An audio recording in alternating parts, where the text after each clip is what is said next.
Des gremlins. Des petits monstres. Des centaines de monstres. Peut-être des milliers. Dans quelques heures, cette ville sera transformée en zone sinistrée par une catastrophe épouvantable. Tenez, vous allez voir.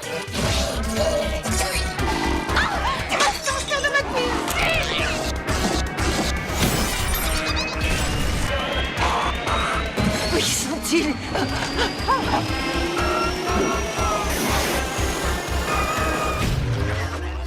Ils sont à l'intérieur. Tous les gremlins? Alors, Hélène Faradji, c'est l'Halloween Ben qui oui. est à nos portes. Et là, on s'est dit, mon Dieu, pourquoi ne pas profiter de la grande expertise d'Hélène Faradji pour faire une espèce de un petit hors-série spécial Halloween Ouais. pour les cinéphiles, parce qu'il s'est fait des bons films Ben, c'est sûr. d'horreur. C'est sûr, puis il n'y a rien de mieux que d'aller faire la tournée des bonbons, de revenir, de mettre ça dans un gros bol, puis de s'installer devant un film. Alors, vous nous avez préparé un Un top 5. Un top 5. Un top 5 de films à découvrir. Ben, évidemment, le premier, ça va être Les Gremlins. Oui. Celui-là, j'ai décidé de commencer doucement. Hein. C'est ceux qu'on Oui. peut regarder avec les enfants. Joe Dante, il y a 2 épisodes, 1984, 1990. Est-ce que les deux sont bons? Les deux sont excellents. Ah oui. Et c'est un des rares cas où le deuxième est peut-être meilleur que le premier, Ah. d'ailleurs. Ouais, vraiment. C'est la première production du studio Amblin, qui est le studio fondé par Steven Spielberg. Tout commence à Chinatown. On a un inventeur un peu fou qui cherche un cadeau de Noël pour son fils. Et là, il va tomber dans une boutique impossible où on va lui vendre un mogwai. Une Ah espèce oui. de petite bibite toute mignonne, poilue, adorable comme tout. Mais il y a 3 règles à respecter absolument. Vous les connaissez? Non? Les 3 règles, pas de lumière directe ou pas de soleil, pas de nourriture après minuit et surtout pas de contact avec l'eau, parce que qu'est-ce qui se passe si quelque chose est fait? Il se transforme en gremlins. Ah. Et les petits gremlins, c'est des petits monstres qui vont tout détruire avec beaucoup, beaucoup de bonheur. Un mélange de film d'horreur et de comédie. Familial, genre? Ouais, très familial. Ouais. D'ailleurs, c'est sorti la même semaine que Ghostbusters. Donc, Ah. on est vraiment dans ce genre de film.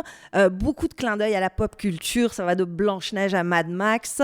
Le tout en marionnette. Mais surtout, ce que j'aime de ce film-là, c'est que pour les adultes, c'est une vraie critique du capitalisme Ah oui. galopant. Bah ouais, le premier se passe dans une banque. Le deuxième dans un centre commercial. Et les gremlins vont évidemment tout détruire. On parle des ravages de l'industrialisation sur l'environnement. C'est un film anti-Reagan au possible, anti-conservateur, insolent, l'humour sale et méchant. Bref, pour initier les enfants à Ah, mais mon un Dieu. petit peu de...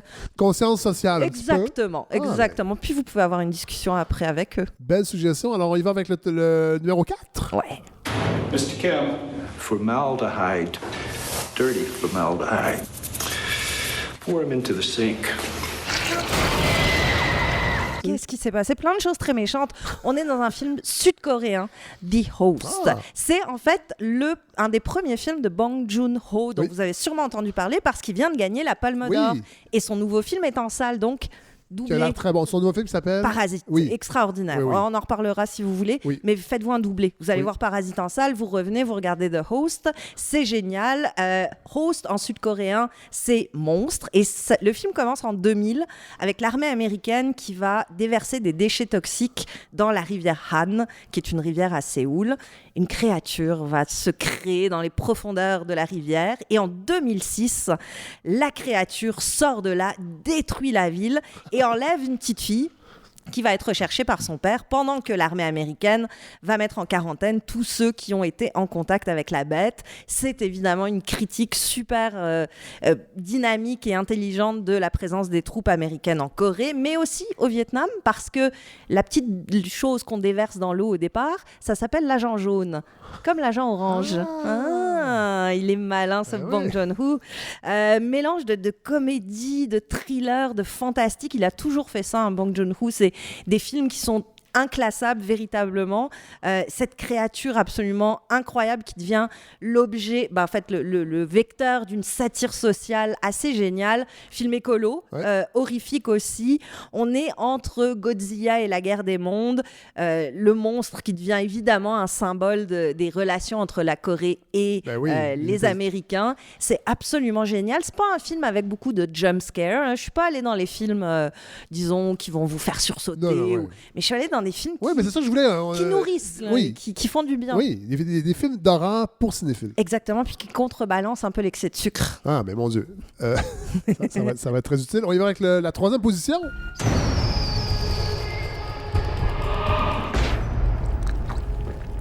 Hadde du tyckt om meg då? Vill du bli ihop med mig?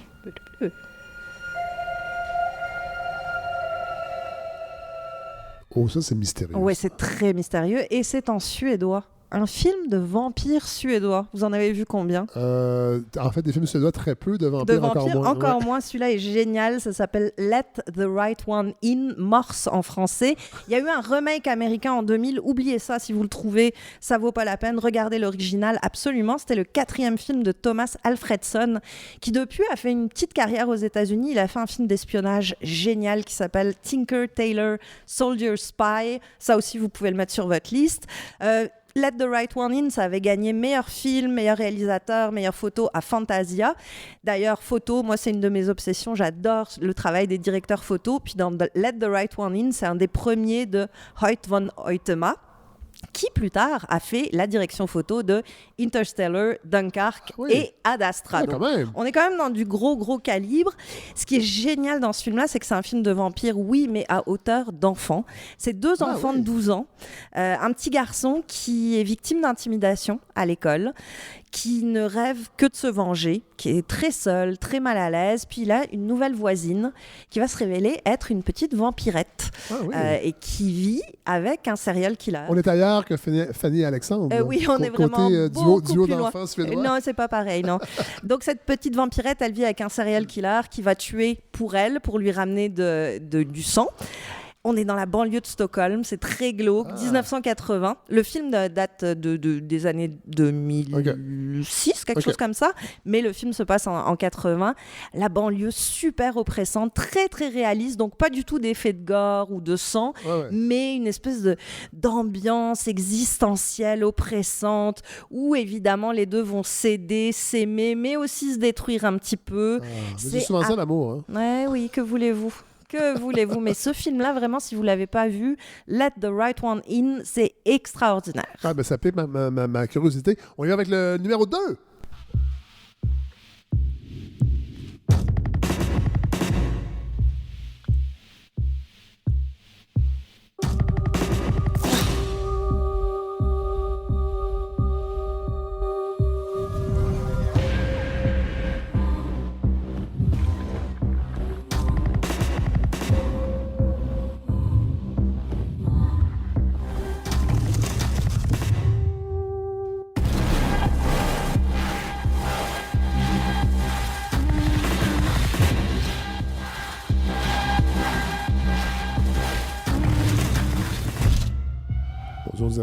On dirait un album Ninja Tunes.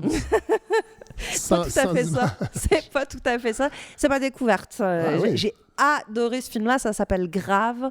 C'est le premier film d'une jeune réalisatrice française, en plus une femme qui fait du film d'horreur, qui s'appelle Julia Ducournau. Puis petite curiosité, c'est produit par Julie Gaillet. Vous voyez qui est Julie Gaillet? Non. Madame François Hollande. Ah, mon Dieu! Ben oui, la jeune actrice qui avait...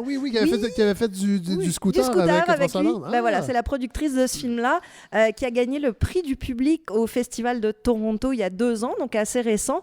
Et au TIFF, on avait beaucoup parlé de ce film-là parce que les gens s'évanouissaient pendant la séance. C'est vrai que c'est un peu dégueu. Il y a quelques moments dégueux, mais c'est pas si pire que ça. Les gens sont sensibles. Ça nous raconte l'histoire de Justine, belle référence au Marquis de Sade. Elle a 16 ans, elle est vierge. Elle vient de rentrer à l'école vétérinaire et on est en plein pendant les initiations. C'est assez, évidemment, toutes sortes d'humiliations, etc. Et dans ces humiliations, on lui fait manger un rein de lapin cru, sauf que la pauvre jeune fille est végétarienne. Je me suis dit que ça allait vous plaire. Elle est végétarienne. J'ai déjà peur. Mais dès qu'elle mange ça, elle comprend sa vraie nature. Et elle aime sa crue. Je vais juste vous dire ça. Et elle découvre que sa sœur aussi. Les Inrocks ont parlé de ce film-là comme d'un film girly et anthropophage. C'est exactement ça. Ouais, c'est assez gore, faut le dire. Beaucoup d'effets de style avec des lumières rouges, des synthés comme on l'entendait un peu à la Carpenter. On est dans une réflexion assez féministe, faut le dire, sur le corps, le désir, la sexualité féminine, notamment dans les passages d'initiation où on voit comment les corps des femmes sont traités comme de la viande par tous les hommes. C'est un film d'une assurance folle. C'est un premier film, j'en revenais pas. Je l'avais sur ma liste depuis longtemps, puis quand vous m'avez dit on On fait un top 5, Ouais. je l'ai regardé hier soir et ça a été un coup de cœur total. Elle, la jeune actrice qui joue là-dedans, on la connaît pas, mais elle est d'une animalité pulsionnelle, quelque part entre Carrie de Brian De Oui, c'est ça, Palma. ça me faisait penser à Carrie un peu, Ah oui, il y a de même la façon une- dont vous le décrivez. Il y a même une scène à un clin d'œil? hommage. Ok. Cronenberg, Zulawski.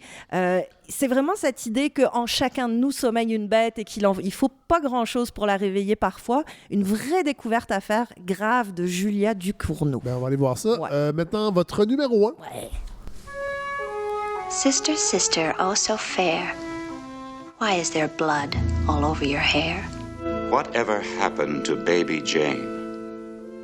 To seek the answer to that question, we will follow a man plotting a murder. Betty Davis is Jane Hudson.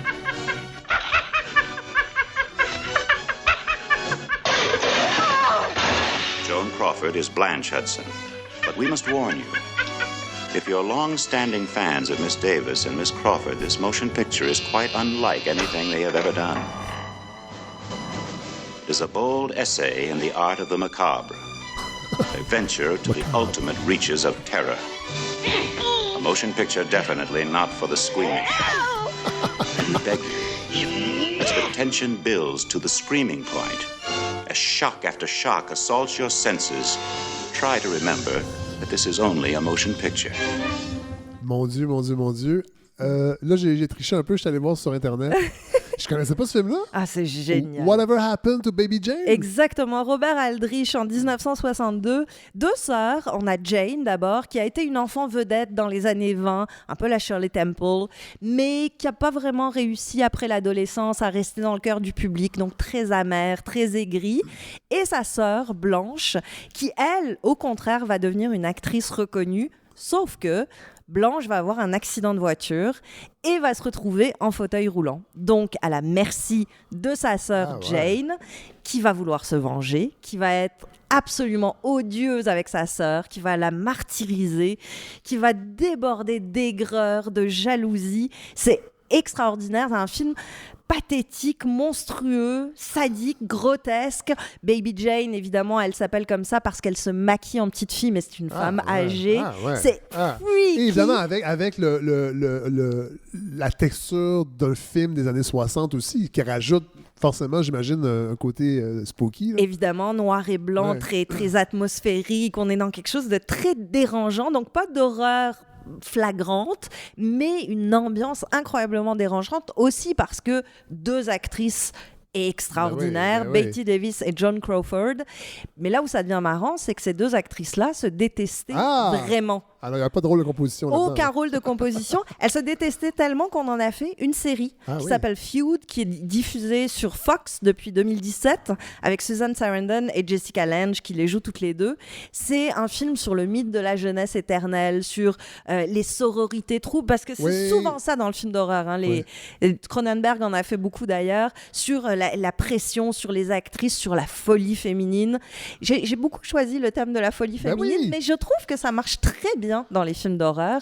C'est souvent ce qui donne une ambiance et une atmosphère inoubliable. Merci énormément pour cette première, ce premier épisode hors série avec vous, Hélène, parce qu'on va en refaire un bientôt pour les films de Noël. Je pense que ça vaut la peine. J'y vais avec une petite suggestion. Je ne suis pas le plus grand cinéphile des films d'horreur, mais The Conjuring, que j'avais vu il n'y a pas si longtemps, qui date de 2013. Je ne sais pas si ça vous dit quelque chose. De James Wan, réalisateur que je ne connais pas, avec Patrick Wilson, Vera Farmiga, qui se passe dans les années 60, des enquêteurs du paranormal. Et c'est un film étonnamment bien fait qui fait vraiment peur. Vous avez les chocottes. Mais qui est pas juste... C'est pas gore, c'est vraiment maison hantée. Et c'est basé sur une histoire vraie. En tout cas, de vrais enquêteurs qui ont vraiment fait des enquêtes dans des maisons où les gens se disaient victimes d'esprits, de maisons hantées. Alors, The Conjuring, c'est ma petite suggestion, mais on va commencer par vos 5 suggestions. Merci énormément, Hélène Faradji. Bon Halloween, tout le monde! Bon Halloween! Right, it's 9:18. We're headed down into the cellar where the doors just opened on its own. Give us a sign that you want to communicate with us. Nothing.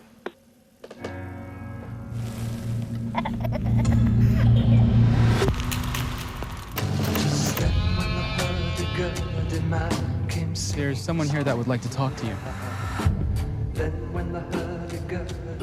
There's something horrible happening in my house.